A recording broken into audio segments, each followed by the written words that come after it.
안녕하세요. 김태훈 목사입니다.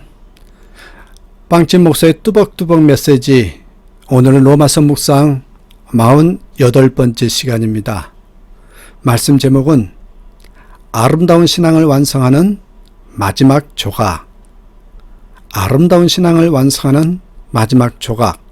로마서 15장 22절에서 33절의 말씀을 가지고 나누겠습니다. 자, 여러분, 결론부터 볼까요? 로마서 말씀을 완성하는, 다시 말해 우리의 아름다운 신앙을 완성하는 마지막 조각이 있습니다. 바로 뭘까요? 더 넓은 지역을 향한 선교적 마인드입니다. 요 선교적 마인드를 가진 것이 마지막 조각입니다. 24절의 말씀을 함께 보겠습니다. 이는 지나가는 길에 너희를 보고 먼저 너희와 교제하여 약간 만족을 받은 후에 너희의 그리로 보내줌을 바랍니다. 지나가는 길에 여러분을 만나보고 잠시 동안만이라도 여러분과 먼저 기쁨을 나누려고 합니다. 그 다음에 여러분의 후원을 얻어 그곳으로 가게 되기를 바랍니다. 여러분, 이런 내용입니다. 이런 편지의 내용이에요. 사도 바울은 로마 교회의 성도들에게 로마서 말씀을 전하면서 한 가지 분명한 목표를 가지고 있었습니다. 이제 앞으로 장차 사도 바울이 행하려고 하는 스페인 선교에 있어 로마 교회 성도들의 후원을 얻고자 하는 것입니다. 그런데 이 선교가 그냥 되어지는 것이 아닙니다. 그까지 선교?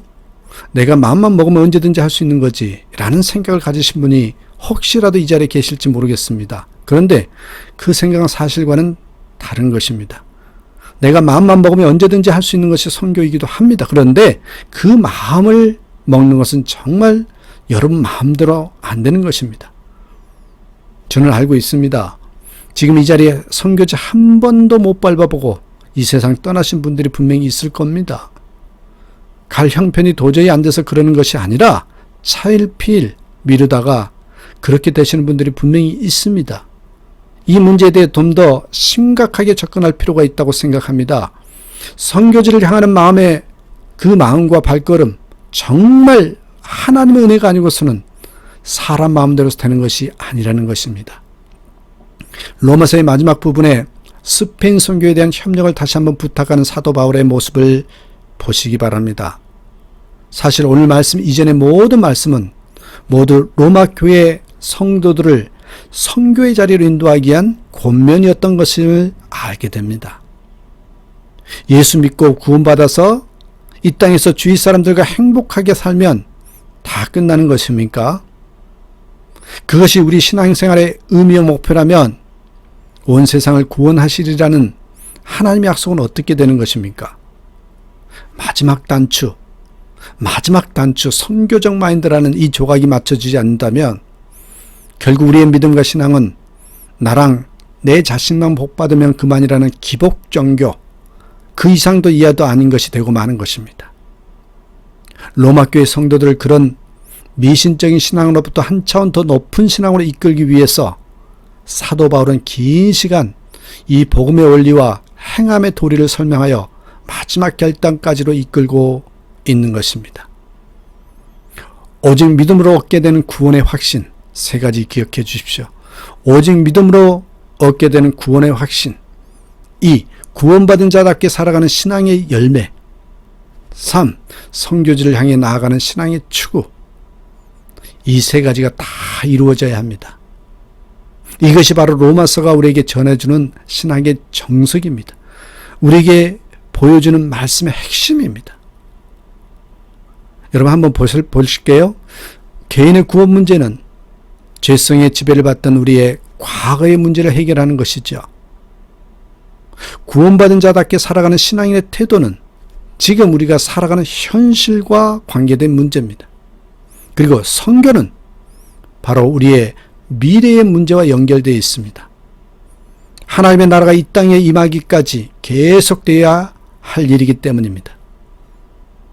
인간적인 관점에서 보자면 사도 바울의 삶은 불행한 것입니다.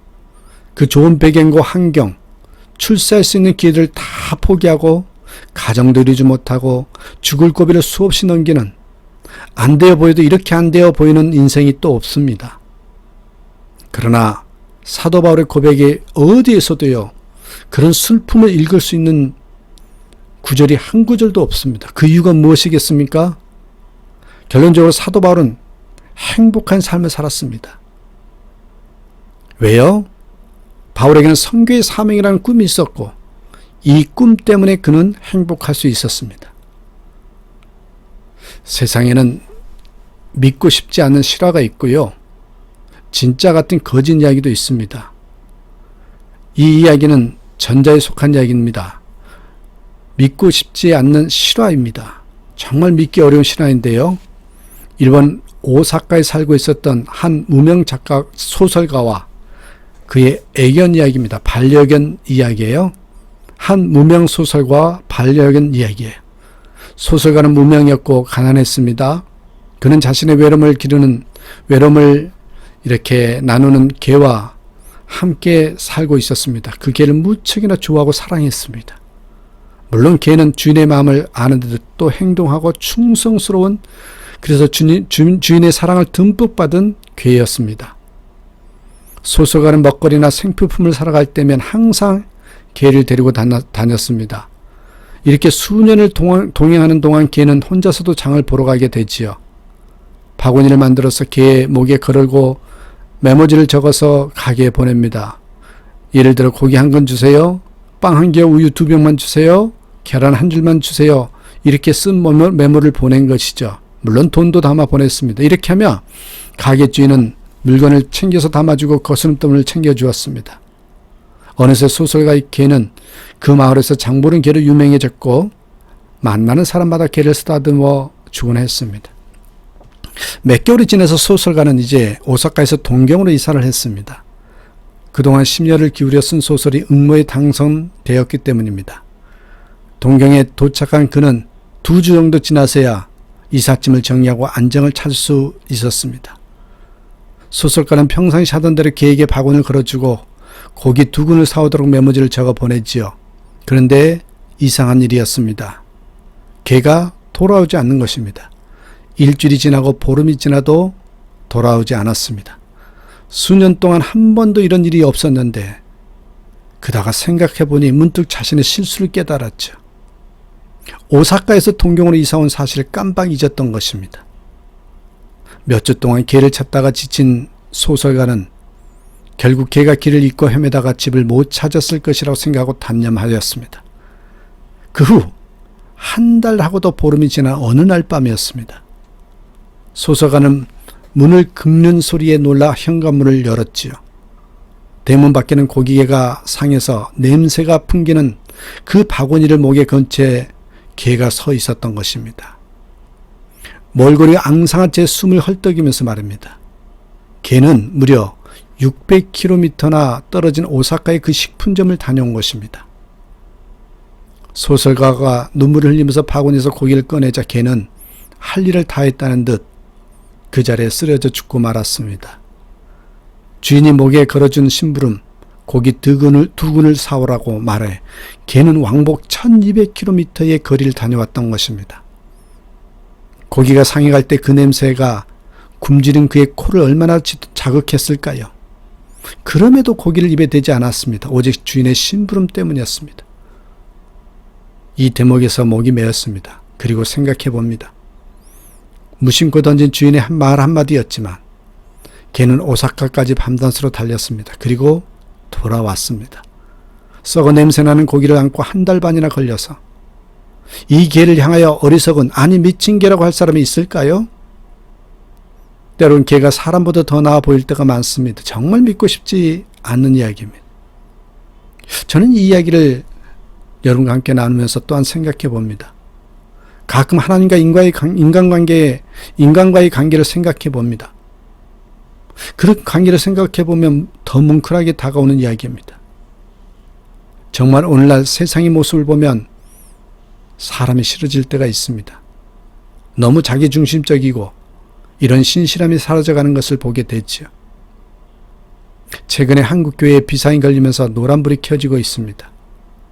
정말 같은 목사이지만 해도 너무한다는 생각이 들 정도로 신문지상에 나온 기사들을 어디까지 믿어야 하나 말아야 하나 하는 갈등이 될 정도입니다.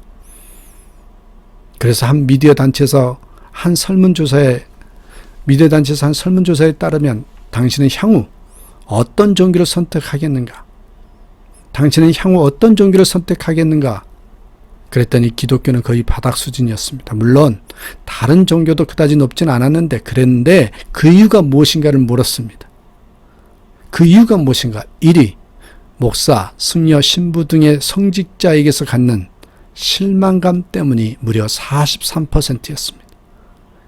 2위가 교인들의 이중적인 모습이 28%, 3위가 교파 싸움, 물량주의, 목회 세습 등의 세상과 다를 것이 없는 가치관의 하락이 15%로 자리 잡고 있었습니다. 우리는 로마서를 통해서 바울의 선교적 비전과 그의 충성됨을 봅니다. 사도 바울의 모습은 사실 교회가 제도화되기 전의 모습이었지만 목회자 입장에서 보면 참으로 대단하다는 생각이 들게 되었습니다. 그의 생활이나 그의 마음, 그의 순교자적인 사명 정말 대단하다 할 수 있습니다.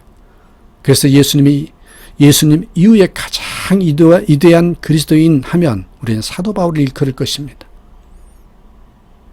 자, 사도 바울이 그렇게 인정받는 이유가 뭡니까? 어떤 삶을 살았기 때문입니까? 결론이죠.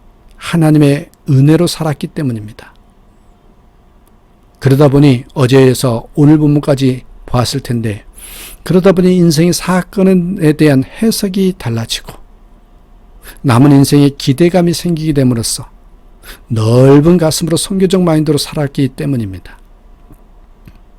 힘들지만 우리도 이 인생에 한번 도전해 보지 않으시겠습니까? 우리도 사도 바울만큼의 은혜를 받은 사람 아닙니까? 사도 바울이 받았던 그 은혜 우리도 받은 사람들이 아닙니까? 그렇다면 여러분, 내 인생의 모든 일어난 일들은 하나님의 섭리 가운데 일어났다라는 걸 생각하면서 해석이 달라지고 남은 인생에 그래 나 같은 사람을 쓰임받고 예수 믿게 했으니 기대감을 가지고 살아가며 넓은 가슴으로 이 선교적인 삶을 살아간다라면 여러분 우리들이 바로 작은 사도 바울과 같은 삶이 되지 않을까요? 그런 삶으로 나아가는 저와 여러분 되시기를 또한 도전해 보시기를 주님의 이름으로 축복합니다. 오늘도 예수님 때문에 나는 행복합니다. 예수님 안에 있어서 나는 기쁩니다. 그래서 주님이 주신 은혜로 있는 자리에서 주님의 사명을 한번 감당해 보겠습니다. 이렇게 고백하는 저와 여러분의 삶이 되기를 주님의 이름으로 축복합니다. 감사합니다.